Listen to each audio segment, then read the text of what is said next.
The first time Jake saw her, she was arguing with a telescope that clearly wasn't cooperating. It was one of those crisp October evenings when the university opened its observatory to students. Most people were there for the free hot chocolate and the chance to say they'd looked at Saturn's rings. But this girl was different. While everyone else fumbled with the equipment and complained about the cold, she moved around the massive telescope like she owned the place. Her long dark hair was pulled back in a messy bun, and she wore this old leather jacket that had seen better days. What caught Jake's attention wasn't just how she looked, but how she handled the equipment with such confidence. "Come on, you stubborn piece of metal," she muttered under her breath, adjusting something on the telescope's side. Jake had been standing there for 10 minutes, waiting his turn to peek through the eyepiece.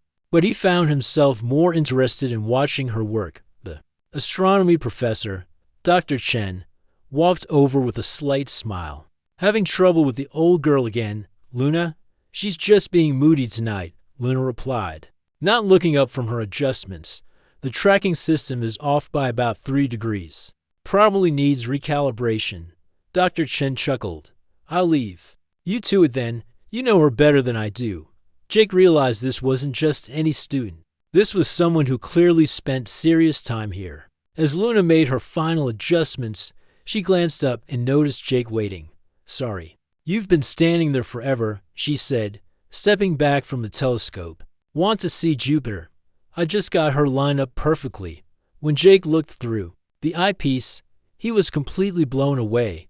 There it was, this massive, striped planet hanging in space, with 4 tiny dots arranged around it like a miniature solar system.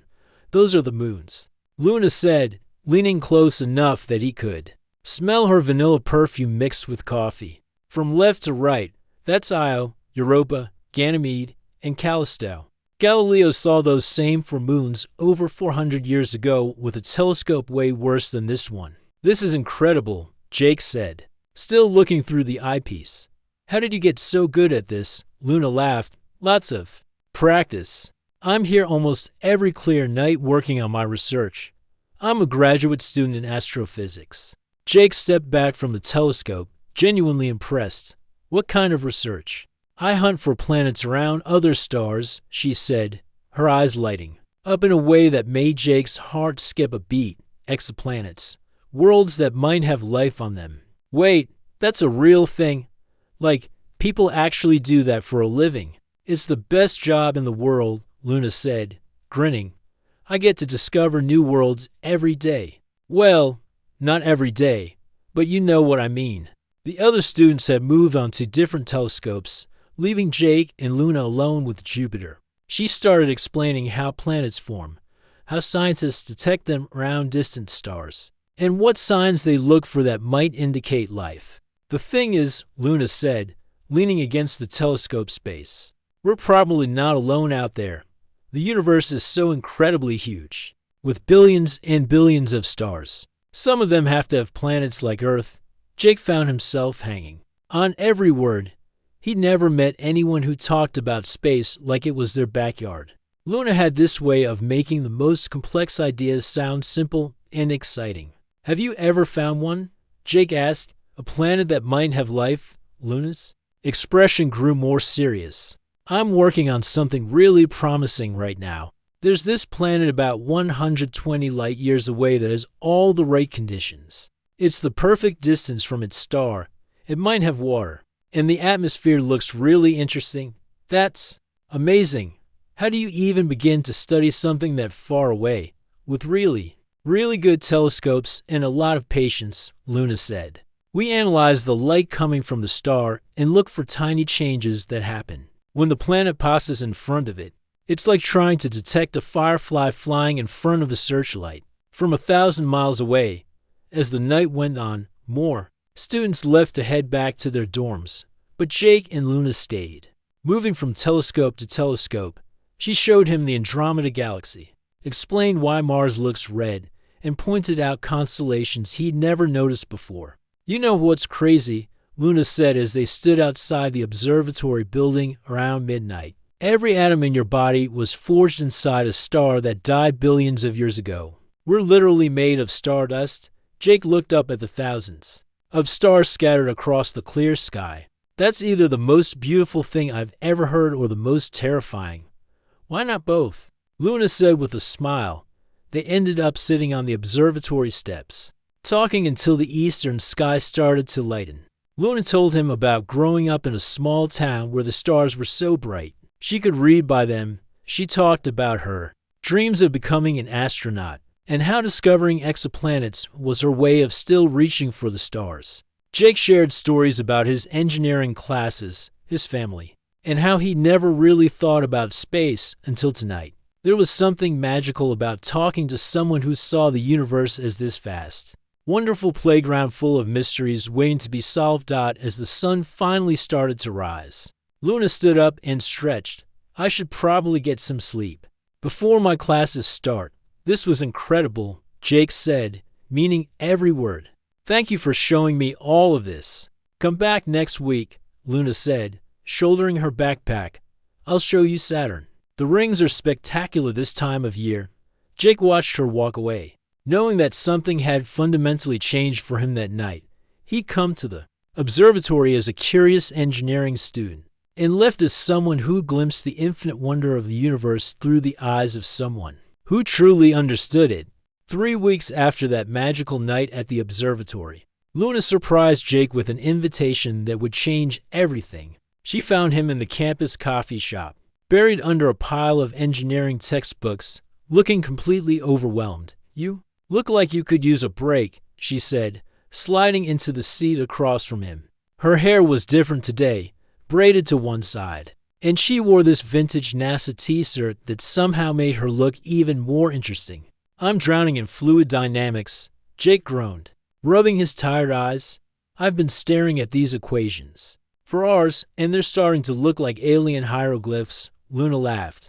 That same bright laugh that had been stuck in his head for weeks. Speaking of aliens, want to see something way cooler than fluid dynamics? I mean, no offense here. Fluid dynamics. At this point, I'd rather watch paint dry than look at another equation, Jake said, closing his textbook with a heavy thud. Perfect. Come with me. Luna led him across campus to the physics building, up 3 flights of stairs, and down a hallway lined with posters of galaxies and nebulae. The research lab was nothing like Jake had imagined. Instead of test tubes and beakers, it was filled with computer screens, servers humming quietly in the corner, and walls covered with star charts and printouts of what looked like complicated graphs. Welcome to my second home, Luna said, dropping her backpack next to a desk that had 4 different monitors arranged in a semicircle. I probably spend more time here than in my actual apartment. The lab smelled like coffee and had that lived-in feeling of a place where someone did serious work. There were empty energy drink cans stacked in a small pyramid, sticky notes covering every available surface, and a small telescope sitting on the windowsill. This is where the magic happens, Luna said, settling into her chair and waking up. Her computer screens, while everyone else is sleeping. I'm hunting for new worlds. Jake pulled up a chair beside her, fascinated by the complex displays that were coming to life on her monitors. Numbers scrolled down one screen, while another showed what looked like a heart rate monitor with tiny dips and peaks. Okay? So remember how I told you about that planet I'm studying, Luna said, her fingers flying across the keyboard. Well, I want to show you something incredible. The main screen filled with what looked like a graph with thousands of tiny dots scattered across it. To Jake, it looked like complete chaos, but Luna's eyes were focused with intense concentration. This is data from the Kepler Space Telescope, she explained, pointing to specific patterns on the screen. Each one of these dots represents a measurement of light from a star that's 120 light years away. The star's name is boring, just a bunch of letters and numbers. But the planet orbiting it is anything but boring. Luna clicked through several screens, each showing different aspects of the same data. See these tiny dips in the light curve? That happens when the planet passes in front of its star, like a mini eclipse. We call it a transit. Jake leaned closer, trying to follow her explanation. So you can tell there's a planet just from these little dips in starlight? Exactly, but that's just the beginning. Luna's excitement was contagious as she opened another program. From the size and timing of these dips, I can figure out how big the planet is, how long its year lasts, and how far it is from its star. She pulled up what looked like a colorful rainbow stretched across the screen. This is where it gets really exciting. This is the spectrum of light passing through the planet's atmosphere. Every element and molecule absorbs light at specific wavelengths, creating unique fingerprints. Jake was starting to understand why Luna spent so many late nights in this lab. It's like being a detective, but instead of solving crimes, you're solving the mysteries of distant worlds. That's the perfect way to put it, Luna said, beaming at him. And this particular world has been keeping me up at night for months. She pointed to specific lines on the spectrum. See these absorption features? That's water vapor in the atmosphere. And this pattern here suggests the presence of oxygen on Earth. Oxygen in the atmosphere is almost always a sign of life. Jake's eyes widened. Are you saying this planet might have life on it? I'm saying it has all the right ingredients. Luna said carefully, it's the right distance from its star. Not too hot, not too cold. It is water vapor, which means it could have liquid water on the surface. And the atmospheric composition is really, really interesting. Luna opened yet another program, this one showing a 3D model of the planet and its star system. I've been calling it Kepler 4b, but in my head, I just call it my planet. I've spent so many hours studying it that I feel like I know it personally. The virtual planet slowly rotated on the screen, a blue-green world that looked remarkably similar to Earth. This is just an artist's interpretation based on the data, Luna explained. We can't actually take pictures of planets this far away yet, but based on everything I've learned, this is probably what it looks like. Jake was quiet for a moment, processing everything he'd just seen. Luna, this is incredible. You might have actually found a planet with life on it, might being the key word, Luna said. Though she couldn't hide her excitement, I still need to verify all the data, get it peer-reviewed, and make sure I'm not making any mistakes. But Jake, if I'm right about this, she trailed off, staring at the virtual planet spinning on her screen. If I'm right, this could be one of the most important discoveries in human history. We might not be alone in the universe. They sat in comfortable silence for a while, both lost in the implications of what Luna had shown him.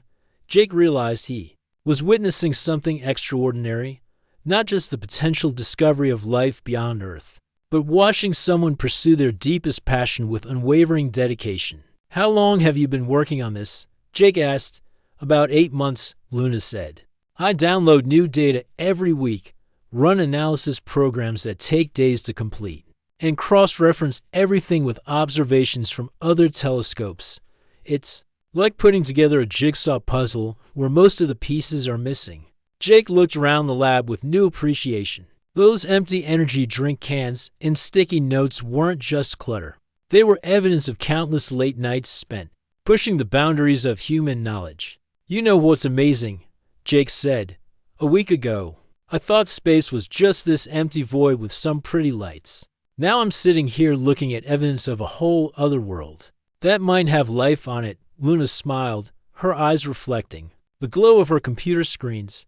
That's exactly how I felt when I first started this research. Once you realize how much is out there waiting to be discovered, you can't help but want to find it all. As they prepared to leave the lab, Luna saved her work and powered down her monitors. Thanks for letting me show you this, she said.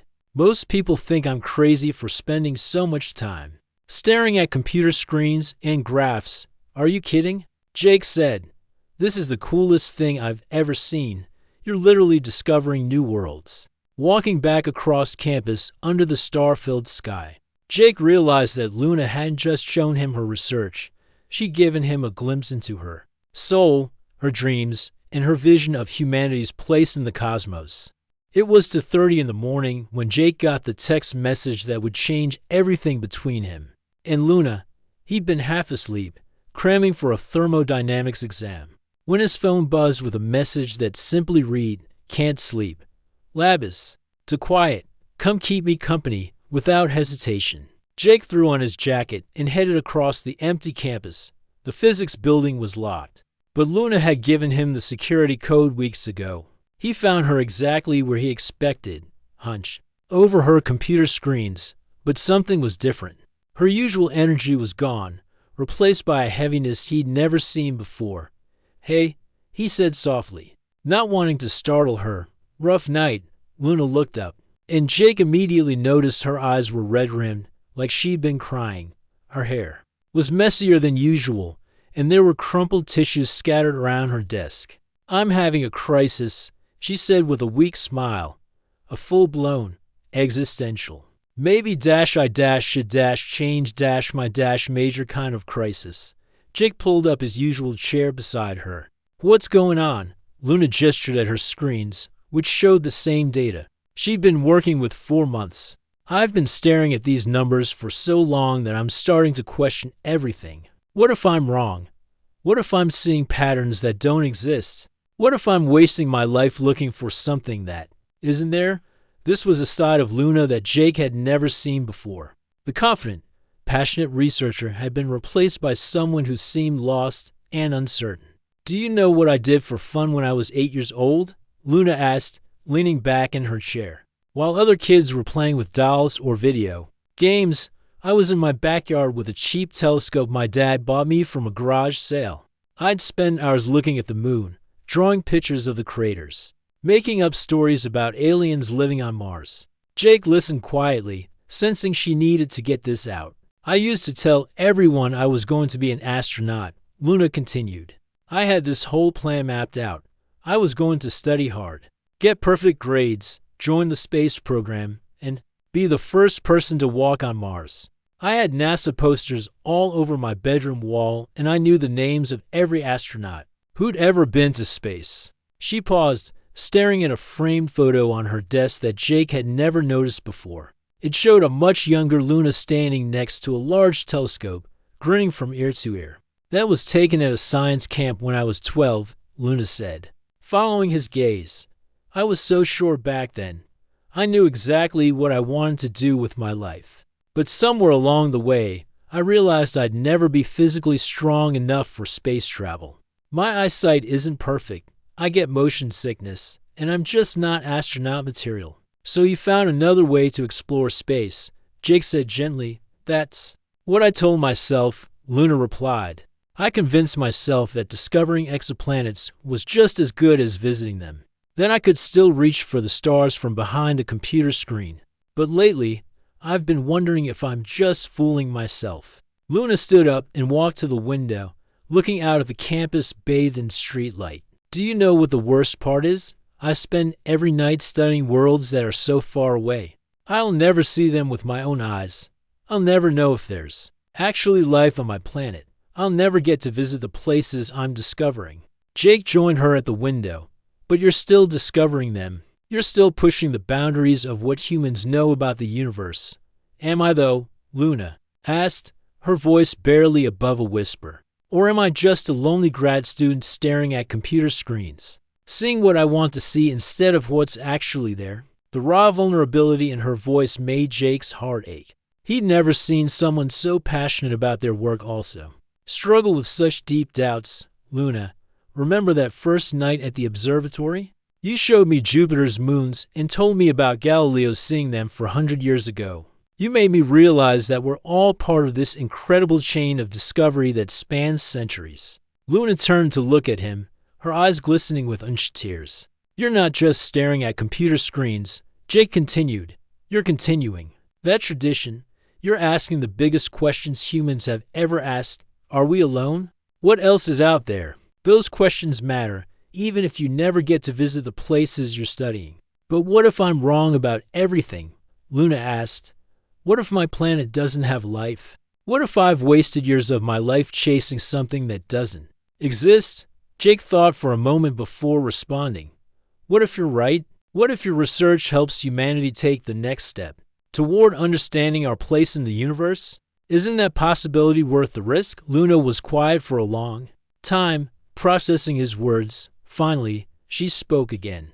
"When I was little, I used to lie on my back in my backyard and stare up at the stars. I'd spread my arms wide and try to imagine how big the universe really was. It made me feel incredibly small, but also somehow connected to something infinite and wonderful. That sounds beautiful, Jake said. It was my favorite way to think about space. Luna continued, not as this cold, empty void, but as this vast playground full of mysteries and possibilities. Lying there under the stars, I felt like I was exactly where I belonged in the universe. She walked back to her desk and sat down, looking at her data with fresh eyes.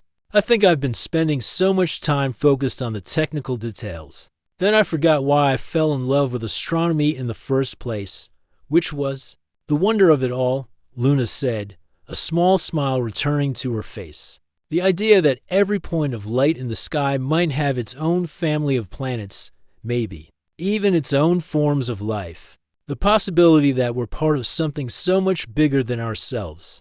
Jake watched as Luna seemed to reconnect with her passion right before his eyes. The dejected researcher was gradually being replaced by the enthusiastic scientist he'd first met. You know what's funny, Luna said, pulling up new data on her screen. Even if my planet doesn't have life, I've still found a world that's 120 light years away. That's incredible all by itself. How many people can say they've discovered an entirely new world? Not many, Jake agreed, and even if this particular planet turns out to be lifeless, there are billions more out there waiting to be discovered. Each one is a new possibility, a new chance to find something extraordinary. Luna's fingers began moving across her keyboard with renewed purpose. I think I lost sight of the bigger picture. I got so caught up in trying to prove I was right about this one planet. Then I forgot how amazing it is just to be able to study distant worlds at all. As the first hints of dawn began to appear outside the window, Luna leaned back in her chair and looked at Jake with genuine gratitude. Thank you for coming here tonight, she said. I think I needed to remember why I chose this path in the first place. It's not just about finding life on other planets. It's about maintaining that sense of wonder I felt as a kid lying under the stars. Jake smiled, realizing that tonight had been just as important for him as it had been for Luna. He'd seen her at her most vulnerable, watched her work through her doubts, and witnessed her rediscover her passion for the cosmos. The breakthrough came on a Tuesday morning in November, completely unexpected and absolutely mind-blowing. Jake was in his advanced materials class, half listening to a lecture about carbon fiber composites, when his phone buzzed with a message from Luna that made his heart race. Jake, you need to get to the lab right now. Something incredible just happened. He'd never seen Luna use all capital letters in a text before. Without thinking twice, Jake grabbed his backpack and slipped out of class, practically running across campus to the physics building. He found Luna pacing around her lab like a caged tiger, her hair wild and her eyes bright with excitement.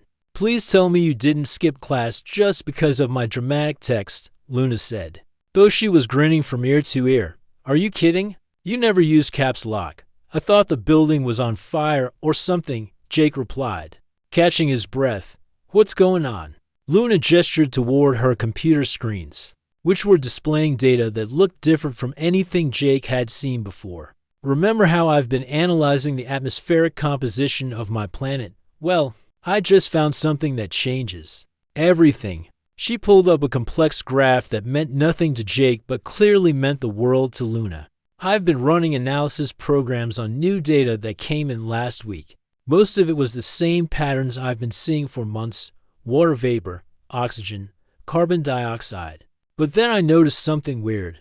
Luna pointed to a series of spikes on the graph. These absorption lines don't match any known geological processes. At first, I thought it was just noise in the data, or maybe contamination from Earth's atmosphere. But I've checked and double-checked, and it's definitely coming from the planet. Jake leaned closer to the screen, trying to follow her explanation. What does that mean? It means the atmosphere contains complex organic molecules, Luna said, her voice trembling with excitement. Not just simple stuff like water and carbon dioxide, but actual organic compounds that, as far as we know, can only be produced by living organisms. The implications hit Jake like a thunderbolt. You're saying you found proof of life?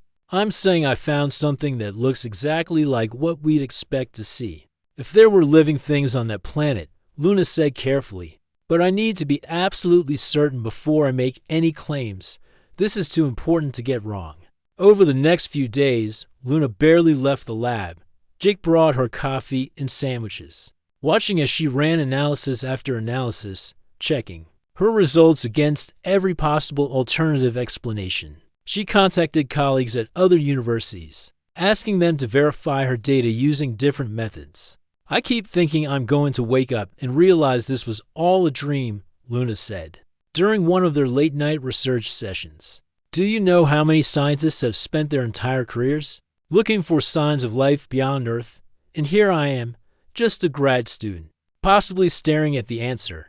Jake had never seen anyone work with such intense focus. Luna would spend hours staring at the same data, looking for any possible error or alternative explanation. She checked her equipment, recalibrated her instruments, and even asked Dr. Chen to review her methodology. The thing is, Luna explained one evening as they sat surrounded by printouts and empty coffee cups, extraordinary claims require extraordinary evidence.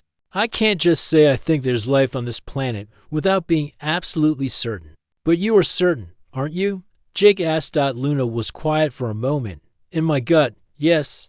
The data is showing exactly what I'd expect to see if this planet had some form of life. But my gut isn't good enough for the scientific community. I need proof that's so solid that no one can argue with it. The collaboration that developed between them during those intense weeks surprised them both. While Luna handled the complex astrophysics, Jake found ways to help with data organization, double-checking calculations, and even suggesting alternative approaches from his engineering background.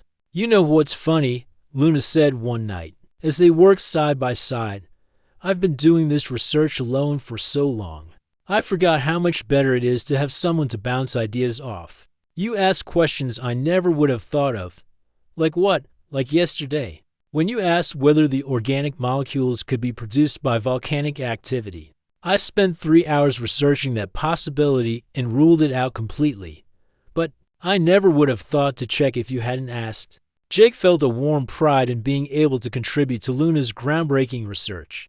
I'm just asking the obvious questions. That probably seems stupid to you. They're not stupid at all, Luna said firmly. They're exactly the kinds of questions that peer reviewers are going to ask. You're helping me prepare for the biggest presentation of my life. As November turned into December, Luna's confidence in her findings grew stronger. She submitted her preliminary results to 3 different peer review processes and received encouraging feedback from researchers around the world. Dr. Chen thinks I should present this at the International Astronomy Conference in February, Luna said, showing Jake an email from her advisor. It's one of the biggest conferences in the field. If I'm right about this, it could change how we think about life in the universe. Jake could see the weight of responsibility settling on Luna's shoulders. This wasn't just about her career anymore. It was about potentially making one of the most important discoveries in human history.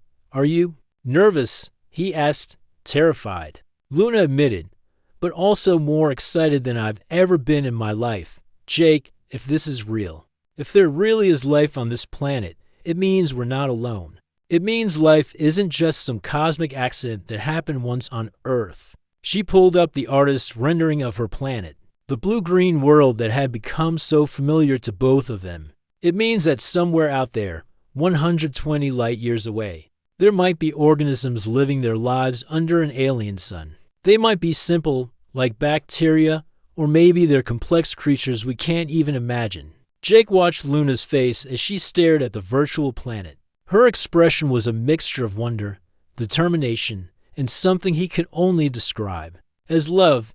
She'd spent so many months studying this distant world that it had become personal to her.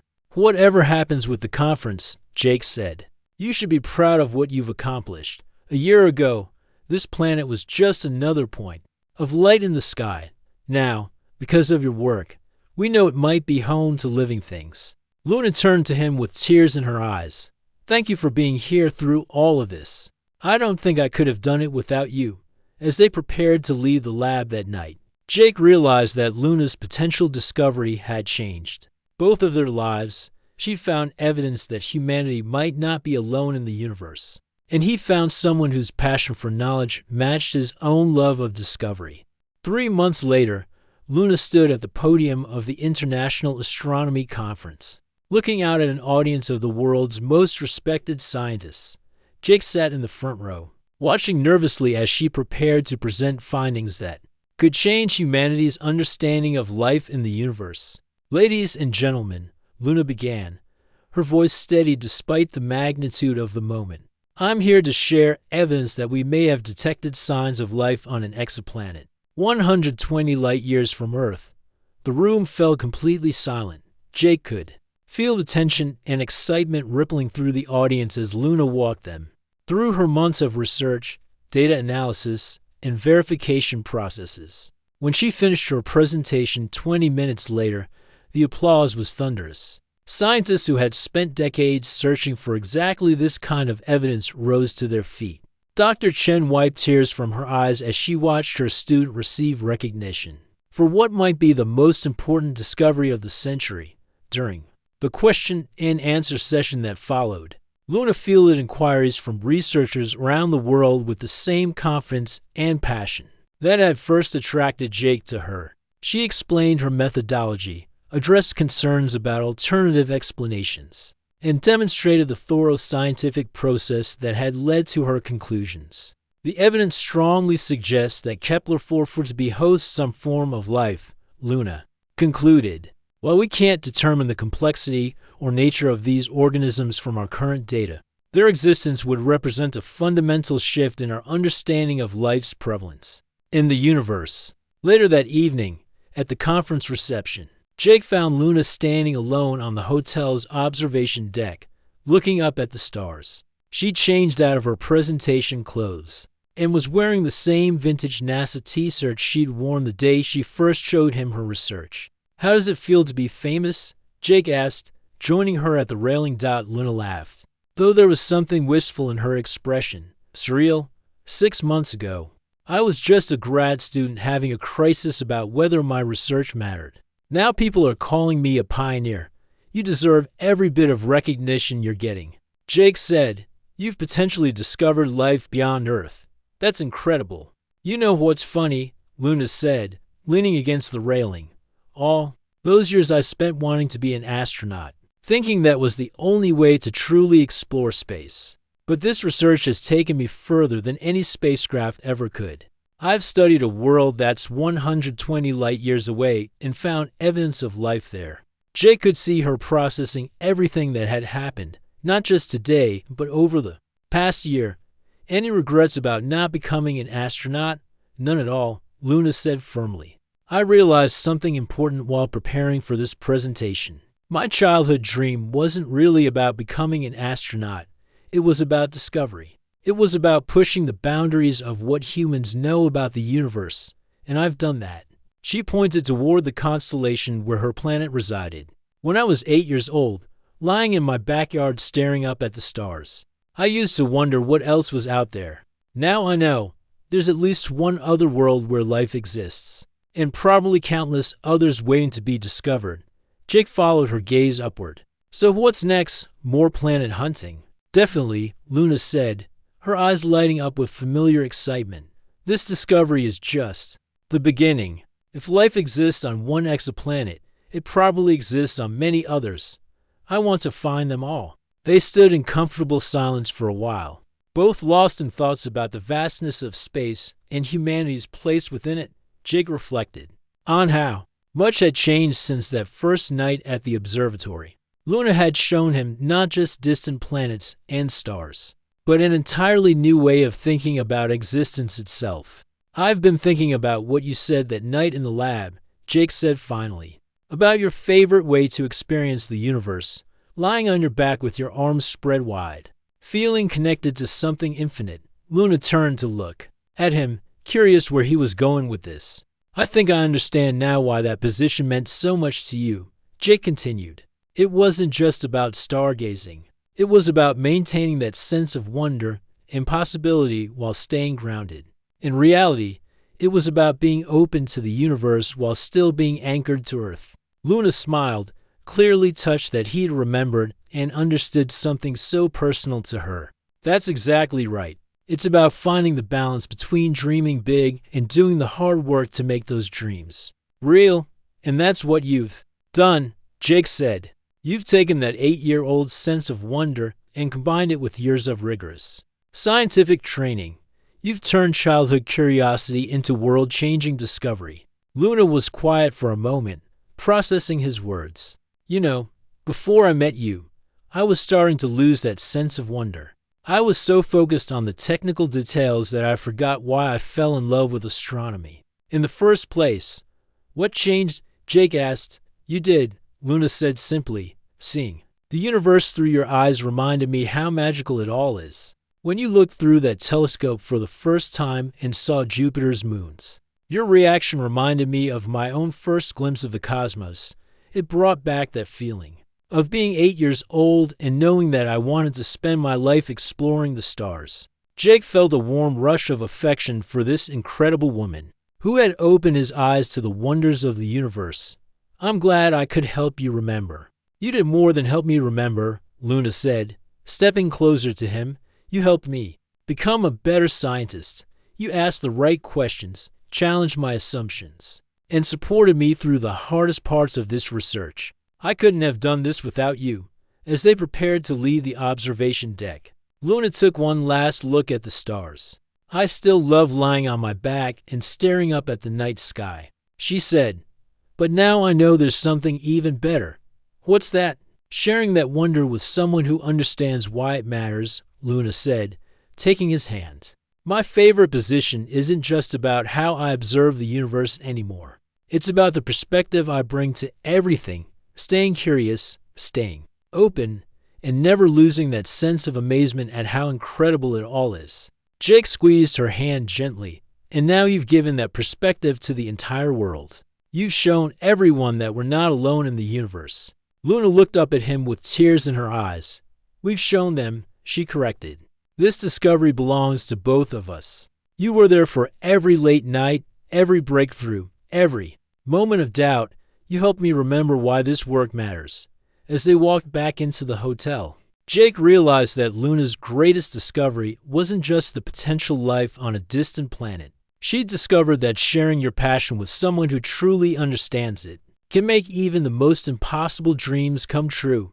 And in the process, she taught him that the universe is far more wonderful and full of possibilities than he'd ever imagined. The stars above them twinkle with the same light they'd always had.